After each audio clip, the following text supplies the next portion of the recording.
চলে এসেছি নতুন একটা আপডেট নিয়ে। তো এটা হচ্ছে মেথি শাকের। আগে ভিডিও আমি দেখিয়েছি মেথি গাছ হচ্ছে কিনা, বিচুনটা আমরা লাগিয়েছিলাম।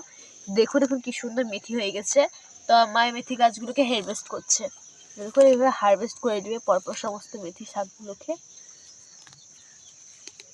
এখানে আরো কিছু লাগিয়েছিলাম আমরা, কিছু মেথি শাক হারভেস্ট করে নিয়েছে। এর মধ্যে অনেক প্রোটিন থাকে। তো আপনারা চাইলে আপনাদের ছাদ বাগানে এরকম করে শাক লাগাতে পারেন। বেশি কিছু না, আপনারা চাইলে আমার আগের ভিডিওটা দেখে নেবেন আমি কীভাবে লাগিয়েছি। গোটা মানে ভিডিওটা আগে থেকে অলরেডি আপলোড আছে, তো আপনারা যেন দেখে নেবেন। তো এই দেখুন আমরা এতটা হারভেস্ট করেছি হচ্ছে আজকে। শাক রান্নার রেসিপিটা আমি আপনাদের সঙ্গে দেখাবো আর আলোচনা করব।